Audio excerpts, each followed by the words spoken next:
Have you ever had a prospect tell you that they want to wait a few weeks or months before they get started with you? Have you ever had a prospect or a teammate feed you a whole bunch of excuses? Have you ever had a prospect give you a bunch of objections?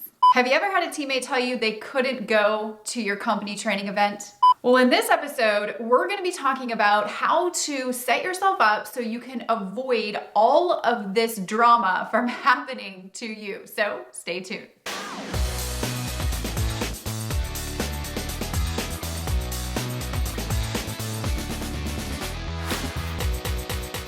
Welcome to episode 107. My name is Tanya Aliza and I help entrepreneurs and network marketers create success fast while most importantly, designing a lifestyle that you love. So if you're new here, consider subscribing because I put out a brand new training episode and free resource for you and your business each and every week. So I want you to take a quick minute and I want you to think about a couple of things. Number one, I want you to think about how did you get started in your business? Did you wait a few weeks or did you jump in right away without hesitation? Number two, do you ever have excuses? Number three, did you have a whole bunch of questions or those dang objections that lingered around and held you back from making a decision? Or do things like this hold you back from making decisions normally? Number four, are you showing up in your business doing everything that you know that you need to be doing to create success and to achieve the goals that you desire in your business? Now, here's what I've personally learned about being in business since 2009, many years dealing with thousands of people, if not tens of thousands of people. Typically, we attract the same energy that we put out. And I'll give you a really good example of this and share a really quick story. And Lauren happens to be my neighbor. Lauren, don't get mad at me for sharing this story, but I think it's powerful. So Lauren's a neighbor of mine. Now, when I got started in my network marketing business, Lauren was one of the very first people that I talked to. And I went over there and they're very successful. Her and her husband are already in business, have multiple streams of income. And I know that they like direct sales. So I went over to their house and I said, Lauren, I don't know much about this business. I was really excited. So I had my excited face on. I was like, Lauren, I have no idea all the details about this business. All I know is I've been absolutely loving their products. Their business model is absolutely insane. I've been watching my friends, John and Nadia, totally crush it in their business, in this company. And I literally would be silly if I didn't jump in with 2 feet and take this to the moon and back. I immediately thought of you because I know that you love direct sales. I know that you guys are smart entrepreneurs, and I know that we would have a lot of fun working together. Now, here's what happened to Lauren, right? So she's very analytical, which is a good thing. And she wanted to make sure that if she was getting involved with certain products in a company, that it was definitely up to her standards. And there's nothing wrong with that. So Lauren took about 3 weeks, 3 weeks to make a decision. And I just kept dripping on her the right information, pointing her into the right direction on where to go to get the information that she was really needing before making a decision. But she literally took 3 weeks to make a decision. And I kept trying to push her a little bit to make her decision faster, but she needed the time for herself to figure things out, to make sure that she was comfortable with the decision. There's absolutely nothing wrong with that. But here's the funny thing that happens from time to time, and me and Lauren joke about it all the time. So when Lauren comes across a prospect that wants to think about it or wait or do their research, she calls me up or she sends a text message to me and she's like, is this karma?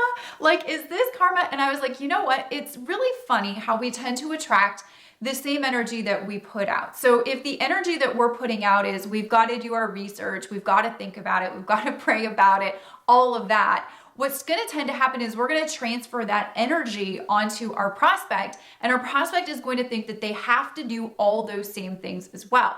So the thing that I would encourage is for you to have a power story that you can share with your teammates and or your prospects so that they also feel like comfortable enough with the way that you did things, and you can inspire them with the way that you did things so that they can get off the fence and they can make a decision, or they can make the decisions that they know they need to make to achieve the goals in their business that they want to achieve. So when somebody's talking to me and they're like, I really need to know all the nitty-gritty details, I share my story and I say, look, I can truly understand that you want to know all the nitty-gritty details, you want to do your research, or you have this question or you have that question, but here's what I want to reel it back into. I want to reel it back into what's most important. Now, here's what I did. I didn't know all of the details when I got started. I knew that I would learn all of that stuff, but here's two things that were important to me, and I needed to make sure these two things were in place, and once these two things were in place, I was ready to make a decision and just move fast and take charge. Because what I've learned, and here's the story that I tell my prospects when I'm talking to them, what I've learned is everybody likes to look up to leadership. They always like to have good leadership. And the worst kind of leader is an indecisive leader. And so what you want to do is you want to make a decision, you want to commit, draw a line in the sand, and you want to go forward and take charge. But the most important thing to remember is that we tend to attract what we are. So if we're not going to the company events, we're not getting plugged in ourselves, we aren't going to get our team doing that. They're going to follow what we do, not what we say. So be that inspiration, not only to your prospects, and you can share really powerful stories with them on how you didn't know all the details before you got started or didn't have the answer to every single question, but here's why you did get started, and here's a couple things that was important.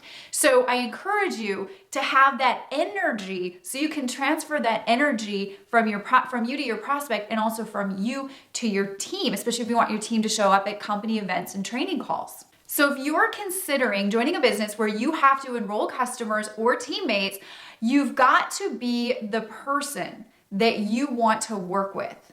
Take that in for a minute. You've got to be the person that you want to work with. So do you want to be the person that's just like, yes, jump in, let's do this? Because you know, when you go out there and you start talking to people about your products or your business, you're going to want people that make decisions fast, that say yes or no, so you can cross them off your list. You don't want to have them be super indecisive or flaky or wishy-washy. So don't be that of your own self. And before you join a business, maybe you're looking to join a business and you haven't made a decision yet. Before you join a business, you are writing your story from that point forward. And so I would encourage that you write a really powerful story, all right? So if you don't have the money right now, or you need more answers right now to things, figure that out fast so that when you get involved in the business, you actually can use your beginning story as an inspiration story for others. So if somebody says, well, I don't have the money right now, you can say, I totally appreciate that. I was in the same position and I thought I would have to wait till next payday before I joined or did something with this thing, but I put on my hustle muscle and I literally got together the funds in 2 days. And I think that you can do the same thing. Here's exactly what I did. So you can create a really power story to use in your business for you as an asset, or you can create a really weak story. You have that choice, you have that power, and I would suggest to create the power story.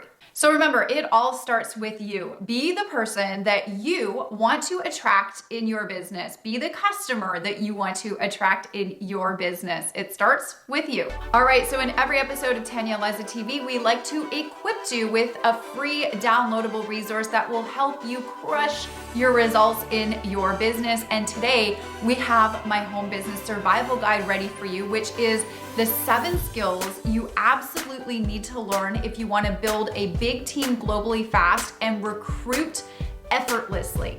I am a top recruiter inside of my network marketing company, and these 7 skills are so important. And I think that if they've helped me get to where I am, they will definitely help you as well. So you can pick up that free resource on my blog at tanyaaliza.com/107 download, the number 107 download. We'll leave a link for you above or below this video in the description box. Click that link, you'll head over to my blog episode, and then right below this video on the blog, there'll be a big yellow button. You can click that button and get my home business survival guide. It is ready for you with today's episode. Question of the week: how did you get started in your business if you're working a business right now? Did you jump in without hesitation and just get really excited to go straight into things? Or did you have a whole bunch of questions or objections and you took a little bit of time to get started? It doesn't matter. I want to know in the comment section below, and I want to know what helped you to make a decision so that you could move forward in your business and move towards your goals. Drop a comment below in the comment section, join the conversation. So, did you get some value out of today's episode? I truly hope that you did. If you did, make sure to share it with your team via one of the share links above, below, or around this video. And we'll be sure to see you on the next episode of Tanya Aliza TV.